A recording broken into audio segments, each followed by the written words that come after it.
Hello comrades, welcome to the first Juche Gang E-Reading. Today I will be reading on correctly understanding the originality of Kimilsungism, a talk from Kim Jong Il to the theoretical propagandists of the party, October 2nd, 1976.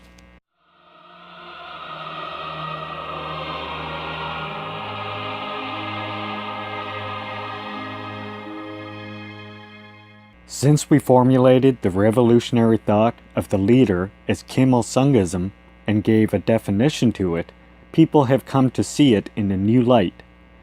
At present, everyone is calling the revolutionary thought of the leader Kimilsungism, and is saying that it is a system based on the idea, theory, and method of Juche.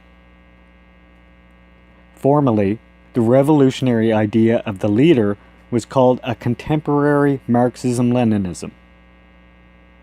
Of course, there is some truth in that, but this is not a correct definition, since it refers primarily to its inheritance of Marxism-Leninism. No one now calls the leader's revolutionary thought that way. However, there is still a tendency to interpret it within the basis of Marxism-Leninism. We call the leader's revolutionary thought Kimilsungism because the idea and theory advanced by him are original. The definition that Kimilsungism is a system based on the idea, theory, and method of Juche means that Kimilsungism is consistent with the Juche idea in content, and that it forms a system based on the idea, theory, and method in composition. Both in content and in composition, Kimilsungism is an original idea that cannot be explained within the framework of Marxism-Leninism.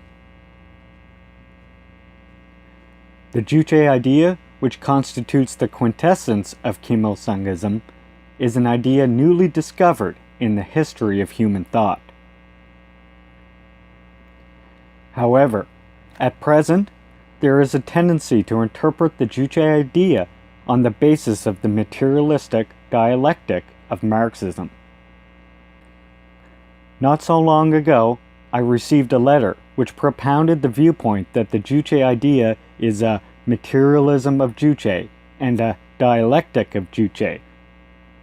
This shows that the originality of the Juche idea is not correctly understood. The materialistic dialectic of Marxism presented the correlation between matter and consciousness, and between being and thinking, as the fundamental question of philosophy, and proved the primacy of matter, the primacy of being. On this basis, it clarified the laws of motion of the objective world. The material nature of the world and its universal laws of motion having been clarified, the Juche idea presented the position and role of humanity in the world as the fundamental question of philosophy, and proved that humanity is the master of everything and decides everything. It explained on this basis the law that governs the domination, transformation, and development of the world by humanity. The Juche idea puts humanity in the place of master who dominates the world, instead of simply presenting them as a part of it. This philosophical principle of the Juche idea cannot be explained within the framework of materialistic dialectic. The tendency to interpret the Juche idea according to the system and content of the preceding theories is more obtrusively manifested in the view of social history. Even philosophy textbooks show the tendency of interpreting the socio-historical principles clarified by the Juche idea in accordance with the materialistic view of history. Historical materialism is the application of the general laws of the material world to social history. Needless to say, society, too, belongs to the material world, so the universal laws of the material world operate in it. But society has its peculiar laws of motion, which differ from those of nature. Contrary to the movement of nature, the socio-historical movement has a subject. And the socio-historical movement is inconceivable without the function and role of its subject. The Juche idea has precisely elucidated the law-governed nature inherent in the socio-historical movement as a movement of its subject.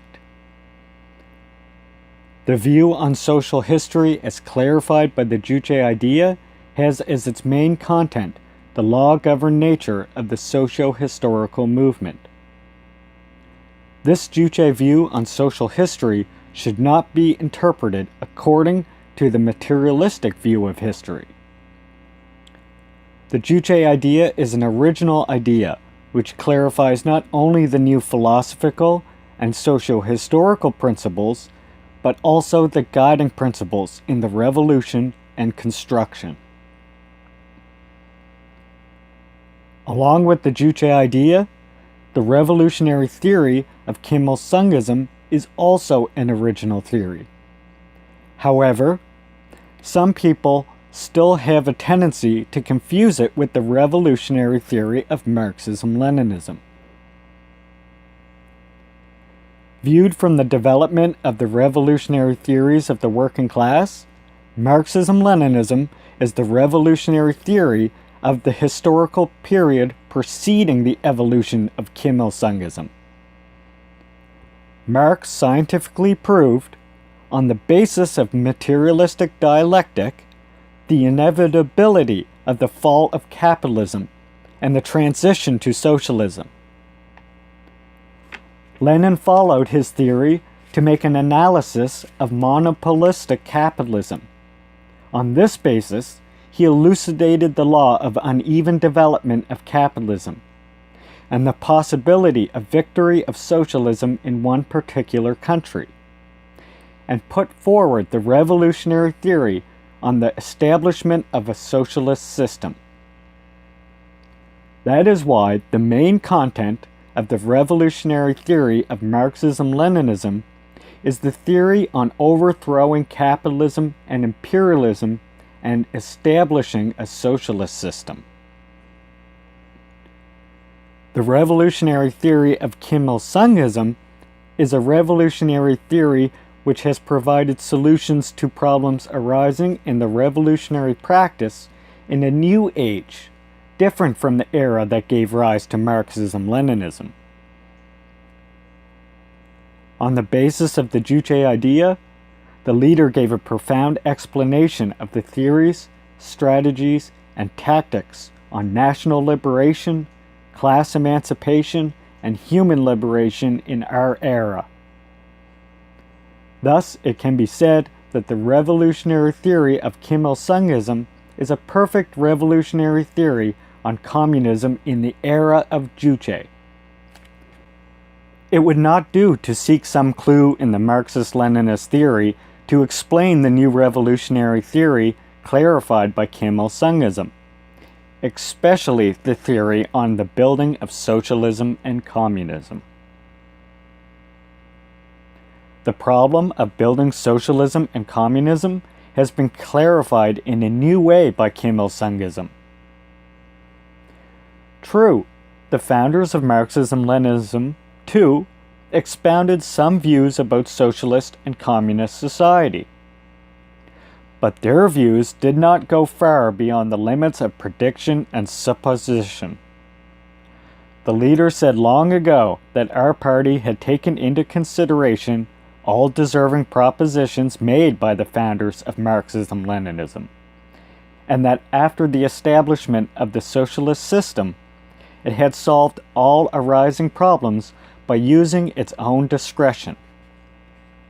As a matter of fact, the theoretical and practical problems of the revolution and construction work after the establishment of the socialist system have been solved entirely through the leader's unique ideological and theoretical activities. So Marxist-Leninist classics cannot give any hints to the solution of these problems.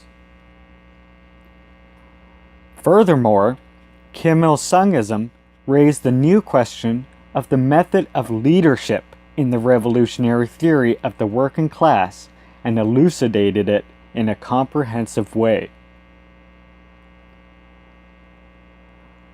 The question of the leadership method holds an independent place, both theoretically and practically, in the revolutionary struggle of the working class. The revolutionary cause of the working class, the cause of socialism and communism, is a deep-going, complicated struggle to transform the world thoroughly, and a great struggle in which the broad masses participate. Therefore, this revolutionary cause would be victoriously achieved only when a correct leadership method, together with the guiding idea and theory, is applied. The question of the leadership method assumes still greater importance when the working class party takes over power, administers a new society, and directs the building of socialism and communism. But in the revolutionary theory of the working class, this question was never systematized as an independent theory before.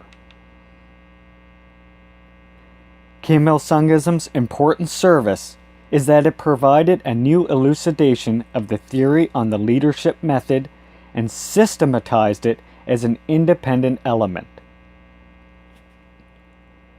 Kimilsungism presented the leadership method as one of the fundamental questions for the victory in the revolution and gave a full explanation of it. In particular, it originally clarified and perfected the leadership method, the method of leading the building of socialism and communism, to be adopted by the party in power. But in some cases, the method of leadership, which forms an independent element of Kimilsungism, is now erroneously interpreted as a question of methodology. This is an incorrect understanding of the content and originality of the Kimilsungist theory on leadership.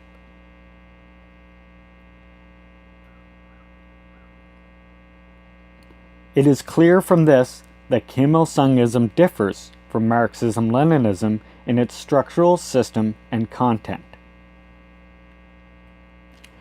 As you know, Marxism has its three sources of origin in the classical philosophy of Germany, the classical political economy of Britain, and the doctrine of utopian socialism of France. Accordingly, its structural system comprises these three fields. Leninism developed and enriched Marxism in various aspects, but it adopted the same three elements: philosophy, political economy, and scientific socialism. In the new era of human history, when the popular masses have emerged as masters of the world for the first time in history and are shaping their destinies in an independent and creative way, in our era, when the revolutionary movement of the working class has advanced a long way and is being conducted extensively and profoundly throughout the world, the revolutionary practice demands a new idea and theory of leadership over the revolution, and has presented the question of leadership in mobilizing the broad sections of the masses for the revolution as an urgent problem associated with the outcome of the revolution. Kimilsungism, which is made up of three elements, the Juche idea and the revolutionary theory and leadership method, it clarified. has met these new requirements of the revolutionary movement. Kimilsungism is an ideological and theoretical system with the Juche idea as its core. The originality of Kimilsungism is derived from the originality of the Juche idea. Therefore, when we talk about Kimilsungism, first we have to think of the Juche idea. Yet, we should not regard the Juche idea in the same light as Kimilsungism. Some people now put them in the same category, but they are different in content. Kimilsungism comprises the Juche idea, and a far-reaching revolutionary theory and leadership method evolved from this idea. We therefore have defined Kimilsungism as a system based on the idea, theory, and method of Juche. When we say Kimilsungism is an original revolutionary idea different from Marxism-Leninism, we never mean that it has no derivations from Marxism-Leninism. At present, there is also a tendency to contrast Kimilsungism with Marxism-Leninism, allegedly to emphasize its originality. But its originality is not necessarily proved only by contrasting it with Marxism-Leninism, denying its derivations from the latter. Both Kimilsungism and Marxism-Leninism are revolutionary ideas, which have provided solutions to the revolutionary practice of the working class. The revolutionary cause of the working class is a task extending over a long time, a task that is to be fulfilled through different historical eras. In this sense, the revolutionary struggle of the new historical era is the continuation of that in the preceding era. Like the revolutionary struggle of the working class, their revolutionary ideas and theories which reflect their needs are also derived and developed from era to era. Although Kimilsungism is an idea which represents a historical period different from that of Marxism-Leninism, it is closely connected with the latter because of the common class ideal and objective to serve the revolutionary cause of the working class. Kimilsungism was founded and has been developed in the course of safeguarding and embodying the ideological and theoretical achievements of Marxism-Leninism. The Juche idea itself is an idea discovered in the process of the revolutionary struggle waged under the banner of Marxism-Leninism. It is an idea which has opposed all trends of idealism and metaphysics, and strictly adhered to the materialistic and dialectic stand. The revolutionary theory of Kimilsungism is also a theory which was founded and enriched in the course of protecting the revolutionary quintessence of Marxist-Leninist theory from bourgeois and opportunist theories, and creatively applying and developing it in line with the requirements of the revolutionary practice of our times. We should oppose both the dogmatic attitude of swallowing Marxism-Leninism in its entirety without seeing its historical limitations, and the nihilistic attitude of negating it while only emphasizing its limitations. The Marxist-Leninist theory should be viewed in the context of the conditions prevailing at the time it was founded. Historically, Marxism-Leninism, which came into being as a reflection of the period of preparation for and carrying out of the proletarian revolution, set as a direct task the elucidation of the theories, strategies, and tactics of the revolutionary struggle to overthrow capitalism. Eventually, they carried out this task. Furthermore, the founders of Marxism-Leninism drew relevant theoretical conclusions from their analysis of capitalist countries, primarily the capitalist countries of Europe, where they were working and where the revolution was on the cards. The limitation of Marxism-Leninism is, as you see, related to the conditions of the times, to the historical task which it set itself, and to the historical premises from which it proceeded. Therefore, it is wrong to negate Marxism-Leninism because its propositions and theories fail to meet all the requirements of contemporary revolutionary practice. We should have a correct understanding of the correlation between Kimilsungism and Marxism-Leninism, on the basis of appraising the latter in the right light. In their relationship, we should not try to see originality only while ignoring derivations, nor should we, on the contrary, make light of originality and put too much stress on derivations. It goes without saying that the main point in this respect is originality. Putting the emphasis on originality while viewing it in the context with derivations is the principled stand which we must be adhered to in understanding the correlation between Kimilsungism and Marxism-Leninism. Giving the party members and working people a correct understanding of the originality and historical significance of Kimilsungism is of great importance. So when a fitting opportunity arises someday, I will go into greater details on this question. That's all for this work, comrades.